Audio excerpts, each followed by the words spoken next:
4 PM news network में दोस्तों आपका स्वागत है। मैं हूं आपके साथ राशिद ज़हीर। खबरें आती हैं और जिस खबर को चाहे गोदी मीडिया उसको देश का ताज बना देती है और जिस खबर को चाहे ज़मीन पर मिला देती है।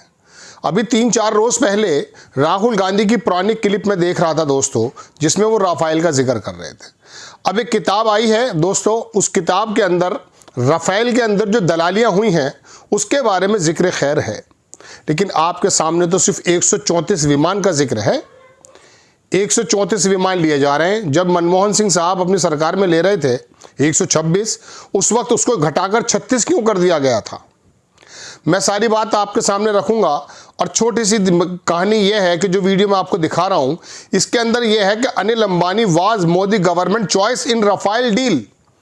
अनिल अंबानी को जो उसकी देखरेख का ठेका दिया गया था और कई हजार करोड़ रुपया भी दिया गया था, उसके बारे में वहां के जो पूर्व प्रधानमंत्री हैं, कोई और नहीं, prime minister of France x, उनका एक इंटरव्यू इस किताब में छपा है। उन्होंने कहा कि अनिल अंबानी जो थे मोदी गवर्नमेंट की चॉइस थी राफेल डील में। We didn't have a choice, हमारे पास कोई चॉइस ही नहीं थी। फॉर्मर फ्रेंच पीएम हॉलैंडे, हालांकि मोलैंड एक बहुत वहाँ पर मोलैंडे का वो आता है, क्या कहते हैं अखबार, हॉलैंडे इनका नाम है। Why did Modi brokered a government to government deal on behalf of Ambani.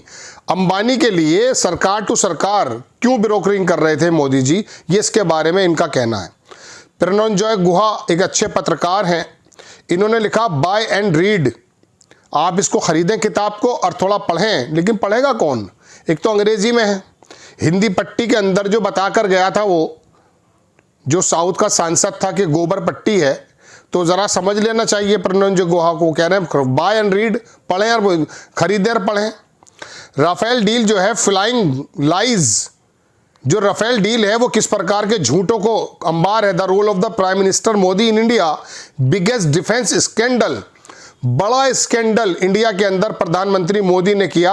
Bye Ravi Nair, Ravi Nair की किताब है, 500 पेजेस हैं। अरे भैया, रील का ज़माना है, प्रधानमंत्री रील के बारे में कह गए हैं, 500 पेज की किताब कौन पढ़ रहा है।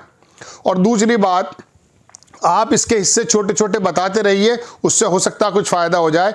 ये छोटा सा वीडियो आप देखने की कोशिश करें दोस्तों, जब मैं स्क्रीनशॉट लगा देता हूँ, अगर हमारे एडिटर नहीं लगा पाए इस वीडियो को, तो इसके अंदर वो कह रहे हैं कि हमारी government did not have a से, हमने इसके बारे में कुछ नहीं कहा। दोस्तों बात यह है कि राफेल के अंदर, अब मैं पुरानी बात क्यों लेकर आया हूँ आपके सामने, मैं इसलिए लेकर आया हूँ कि अभी राफेल के बारे में बड़ा जिक्र चल रहा था कि राफेल क्या क्या हो रहा है राफेल में। अभी सिंदूर जो नाटक वो हुआ था, एक हमारा युद्ध, मैं इसके बारे में ज़्यादा कुछ नहीं कह सकता। इसके बारे में इतने गिर गए उतने गिर गए, कुछ नहीं कहा सरकार ने। अब मैं आपको असल बात बताता हूँ क्या है। देश के एक बड़े चिंतक हैं BM प्रसाद, उन्होंने लिखा, बल्कि ज्ञानेंद्र अवस्थी साहब हैं, उनका एक फेसबुक पर पोस्ट है, उन्होंने कहा राफेल सवाल के करते के साथ ही हंसे गए, देश ने कीमत चुकाई। अब सुने क्या बात है, स्क्रीन पर आपके लगाता हूं मैं कि राफेल अच्छा विमान है, इस पर कभी विवाद था ही नहीं। विवाद उस फैसले पर था, किस फैसले पर था, विवाद उस फैसले पर है जिसने भारत को ताकतवर बनाने की बजाय महंगा ग्राहक बना दिया। और जब यह सवाल पूछा गया तो पूछने वाले का मजाक उड़ाया गया। आज वही मजाक एक कड़वी सच्चाई बन चुका है। पहले क्या था, UPA यानी कि मनमोहन सिंह के टाइम में, मैं कई भी एपिसोड बना चुका हूं आपके सामने, राफेल का सौदा सीधा था। 126 विमान, 570 करोड़ रुपए का एक विमान, कुल लागत 42,000 करोड़। 126 विमान खरीद रहे हैं हमें, और इसकी टेक्नोलॉजी और हिंदुस्तान एरोनॉटिकल जो है उसको शामिल किया गया है। टेक्नोलॉजी ट्रांसफर भी शामिल था। ये पहले मनमोहन सिंह के साथ सरकार के अंदर ये सौदा था। 126 विमान, एक विमान की कीमत 570 करोड़, टोटल जो 126 विमान का था 42,000। इसमें 36 तो आने थे ऐसे ही और बाकी यहीं बनने थे, ट्रांसफर होनी थी टेक्नोलॉजी। मतलब विमान के साथ ज्ञान, मेंटेनेंस के साथ महारत और भविष्य की उड़ान अपने हाथ में। अब क्या है, नई राफेल डील जो सुन लीजिए, जो 36 तो पहले खरीद ही चुके हैं, 114 विमान खरीदे जाएंगे। एक विमान की कीमत है 2,850 और पहले जो 36 लेकर आए थे मोदी जी वो 1500-1600 करोड़ रुपए में, 3 गुना तो जब ही थे। और अब ये 2850 करोड़ है। जब पहले पूछा गया निर्मला सीतारमण से कितना महंगा क्यों है, तो उन्होंने कहा कि इसके अंदर कुछ ऐसे औजार इक्विपमेंट्स लगाए गए जो बताए नहीं जा सकते। समझ में आती है बात। सुरक्षा के संबंध में बड़ी छिपने की बात होती है, छिपाने की बात हो। लेकिन अब जो एक विमान है वो 2850 करोड़ रुपए का है एक, और टोटल जो है 3,25,000 करोड़, 3.25 लाख करोड़ रुपए का हमारा सौदा हुआ है।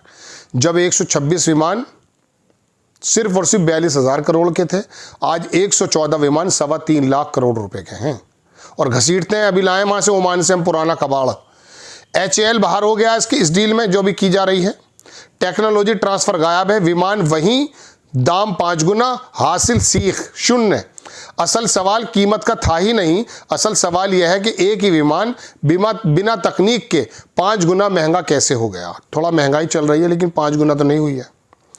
G2G डील निजी कंपनी क्यों आई? गवर्नमेंट टू गवर्नमेंट डील के अंदर निजी कंपनियां क्यों आई? भारत को दीर्घकालिक क्या मिला सिवाय एक भारी बिल के?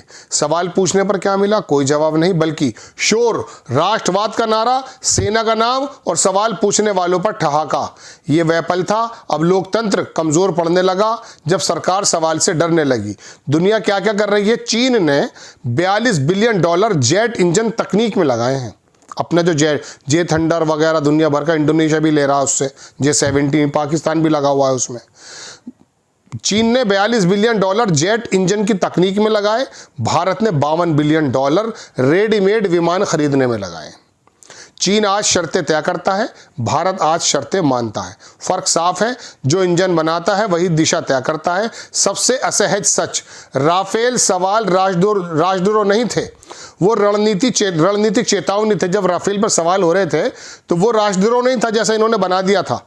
आज ये चेतावनी है, हिसाब बन चुकी है, और हिसाब बताता है कि देश को आत्मनिर्भर नहीं आश्रित बनाया गया है। आखिरी बात, ये बहस राहुल गांधी की नहीं, ये भारत की दिशा की बहस है। लोकतंत्र में सवाल दुश्मन नहीं होते, सवाल दबाना देश को कमजोर करता है, और इतिहास तालियों को नहीं सच बोलने वालों को याद करता है। दोस्तों, बात यह है कि ये विमान के बारे में, मोबाइल जिस पर आप मेरी खबर देख रहे हैं, ये मोबाइल भी नहीं बना भारत में आज तक कोई अपना, और ना किसी जहाज का इंजन बना पाए हम। तेजस जिसके बारे में आप कह रहे हैं पहली उड़ान में गिर भी गया था, उसका जो इंजन है वो भी अमेरिका सारा सालों लेट हो गए इंतजार करते करते, ना इंजन बना पाए। क्या हमारे पास इंजीनियर नहीं है? हमारे पास रिसर्च एंड डेवलपमेंट करने वाले लोग नहीं है? बहुत है। दुनिया में हमारे IT के लोगों का चर्चा है, दबदबा है। अमेरिका नीचे बैठ जाएगा जिस दिन वहां से IT के लोग आ गए। लेकिन बात यह है कि जब तमाम काम एक वर्ग को दबाने और एक वर्ग को खुश करने के लिए किए जाएंगे, तो उसके बाद फिर यह होगा कि सिंदूर यात्राएं निकाली जाएंगी, फिर उसको मना किया जाएगा, झूठ बोला जाएगा, गोदी मीडिया हंगामे काटेगा, सवाल पूछने वालों को देशद्रोही बनाएगा। यह है वो बात मैं आपको बताना चाहता हूं कि दोस्तों, अब F-35 अमेरिका, जिसके बारे में एलन मस्क कह चुका, कबाड़ है।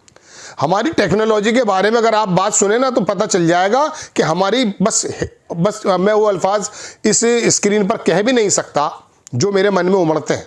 लेकिन बहरहाल देखिए, ये ड्रामा, ये नक्शेबाजियां, लेकिन आम जन जो रील में लगा हुआ है या लगा हुआ है लाइन में 5 किलो के चावल में, उसे राफेल का क्या मालूम। हमारे तुम्हारे जैसे लोगों जो थोड़े बहुत जागरूक हो सकते हैं, जिन्हें कहा जाता है, उनकी जिम्मेदारी बनती है बहुत साफ सरल शब्दों में बातें बनाना, बताकर दिखाना। और ये किताबें जो आ रही हैं इनके बारे में विश्लेषण करना। ये रवि नायर ने जो किताब बनाई है, ये प्रधानमंत्री फ्रांस का जो कह रहा है कि अनिल अंबानी को कौन लाया, तो पता तो करो कि श्रीलंका की बिजली के बारे में आप बात करते हो, अडानी के बारे में वहां का मंत्री बोल रहा था। अब ये पूर्व प्राइम मिनिस्टर कह रहा है कि मोदी जी डायरेक्ट बोल रहे थे अनिल अंबानी, उसको फिर 30,000 करोड़ रुपया भी दिया गया था मेंटेनेंस के लिए।